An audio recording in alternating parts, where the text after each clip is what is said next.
ሰላም ሰላም ቤተሰቦች እንዴት ናችሁ? በያላችሁበት ሰላማችሁ ብዝት ይበልልኝ። እንግዲህ አዳዲስ ነገሮች ስላሉ ነው የመጣሁት ማለት ነው። ቤተሰቦቼ እንግዲህ አሁን ላይ እያነጋገረ የሚገኘው የሩታ ፎቶ ነው። የሩታን ፎቶ በተመለከተ እንግዲህ የብዙ ሰው ዩቲዩብ እንደተዘጋ ነው የሰማነው ቤተሰቦቼ። ይሄኛው የሩታ እንግዲህ የእርግዝና ፎቶ የብዙ ሰው ዩቲዩብ ዋርኒንግ እንዳስላከና እያንዳንዶቹንም እንግዲህ እንደተዘጋባቸው ነው የሰማነው ማለት ነው።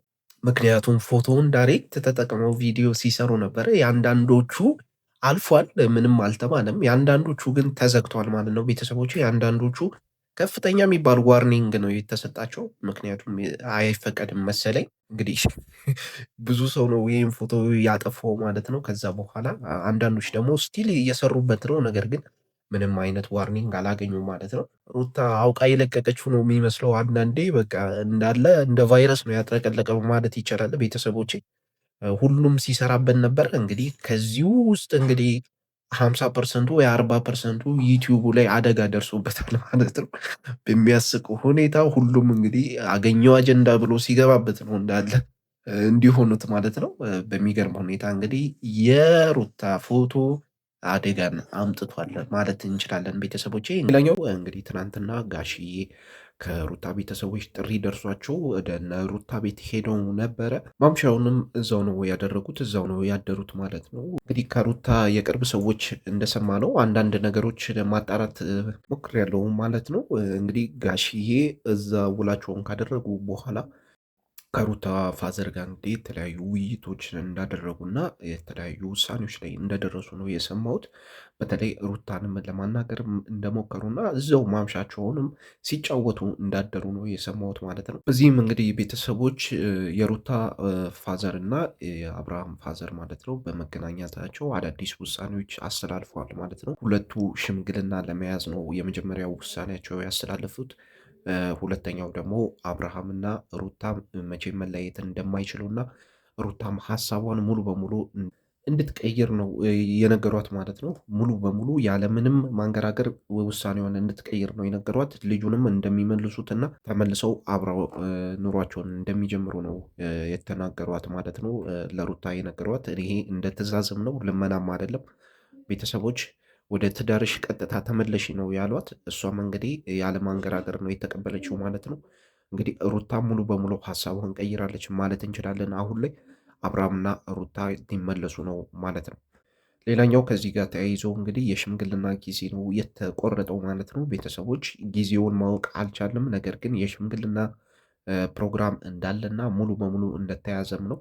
በሁለቱ ቤተሰቦች መካከል ዳግመኛ ቅልቅል እንደሚደረግና ከፍተኛ የተባለ የሽምግልና ፕሮግራም እንደሚኖር ነው የሰማነው። በዚህም እንግዲህ ለአብርሃም ጥሪ እንደሚደረግለትና ሰሞኑን ወደ ቡታጅራ እንደሚመለስ ነው የሰማነው ማለት ነው። ቤተሰቦች አብርሃም አሁን ላይ ወደ አዲስ አበባ መመለሱ የሚታወስ ነው። አዲስ አበባ ይገኛል ማለት ነው። ታዲያ ይህንንም ተከትሎ ከአዲስ አበባ እንዲመጣ መልእክት እንደተላከለት ነው የተነገረኝ ማለት ነው። እንግዲህ በቅርቡ የሽምግልና ፕሮግራም ይኖራል፣ እዛ ላይ ለመሳተፍ ይሄዳል ማለት ነው። እንግዲህ አብርሃምና ሩታ ወደ አንድ ለመምጣት እንግዲህ ትንሽ ርቀት ነው የሚቀራቸው ማለት ነው። ምክንያቱም በሄርሜላ በኩልም አዳዲስ ነገሮች እየተሰሙ ነው። ትናንትና እንግዲህ የድሮ ፍቅረኛው ነኝ የሚል ልጅ መምጣቱ የሚታወስ ነው። እንግዲህ ፎቶዋቿን የድሮን አብሮ የተነሱትን ሁሉ እያወጣ ሲያሳየን ነበር በማስረጃ ማለት ነው። እንግዲህ ይህንንም ማረጋገጥ አይቻልም። ያው ፎቶሾፕ ሊሆን ይችላል፣ እውነተኛም ሊሆን ይችላል። ይሄን ማወቅ አንችልም። ነገር ግን በሄርሜላ በኩል የምናየው ከዚህ በፊት እንደዚህ አይነት ነገሮች እንደነበሯት ያስታውቃል። ምክንያቱም አሁንም ድረስ ያደረገችው ቀለበት አለ እጇ ላይ አታወልቀውም። በግራ ቀለበቷ የጋብቻ ቃል ኪዳን ላይ የተቀመጠ ቀለበት አለ።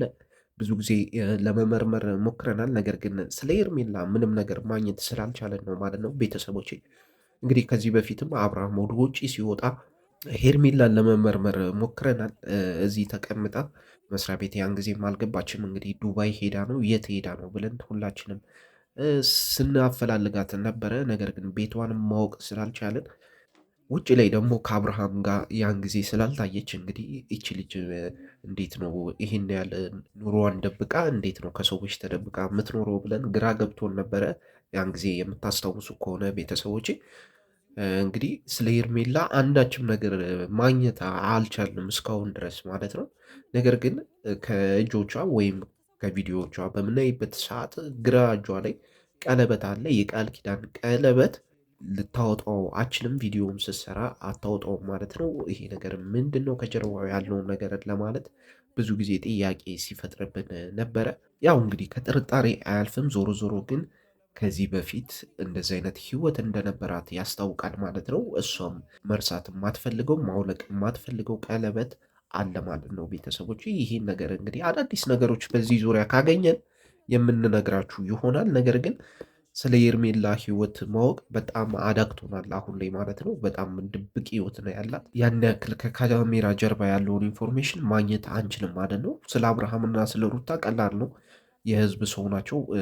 በቀላሉ መረጃ ማግኘት እንችላለን በዙሪያቸው ብዙ ሰው ስላለ ማለት ነው። በሄርሜላ በኩል ግን ትንሽ ከበድ ይላል ቤተሰቦቼ። ያን ያክልም መረጃ የሚሰጠን ሰው ልናገኝ አልቻለም ማለት ነው። ያን ያክል የሚባል ይሄ የሚባል ጓደኛ የላትም። ይሄን የሚባል የቅርብ ሰው የላትም። እንዴት አድርገን መረጃ እንደምናገኝ ነው ግራ የገባን ማለት ነው ቤተሰቦቼ። ነገር ግን እጇ ላይ ያለው ቀለበትን አይታችሁ የሆነ ነገር መገመት ትችላላችሁ ማለት ነው። እሱን ለእናንተ ልተው፣ ኮመንት ላይ አስቀምጡልኝ ምን እንደሆነ። ከዚህ በፊትም ያገኛችሁት ነገር ካለ ኮመንት ላይ አስቀምጡልኝ ማለት ነው ቤተሰቦቼ። ነገር ግን ሄርሜላ ከዚህ በፊት ህይወት እንዳላት ፍንጭ የሚሰጥ ነው ማለት እንችላለን ማለት ነው። እንግዲህ ልጁም እውነቱን የሚያወራ ከሆነ ተለያይተው ነው። ስለዚህ ምንም ማድረግ አይችልም። የድሮ ህይወቷን እና የተመለሽ ማለትም ትንሽ ያዳግታል ማለት ነው። ነገር ግን እውነት ይሁን ውሸት ይሁን ማረጋገጥ አንችልም ማለት ነው። ምክንያቱም ፎቶዎቹ ፎቶሾፕ ሊሆኑ ይችላሉ። እውነተኛ መሆናቸውን በምንም ማረጋገጥ አንችልም ማለት ነው ቤተሰቦቼ። ለማንኛውም ቤተሰቦቼ እንግዲህ መልካሙን ያሰማን ነው። ሩታና አብርሽም እንግዲህ ተመልሰው ወደ ህይወታቸው ወደ ቀድሞ ህይወታቸው ተመልሰው ጥሩ ህይወትን እንዲመሩ ነው የምንፈልገው የምንመኝላቸው ማለት ነው። ለማንኛውም ግን ዛሬ ያስኩላችሁ ይህንን ይመስል ነበር ቤተሰቦቼ። ሰላም ሁኑልኝ።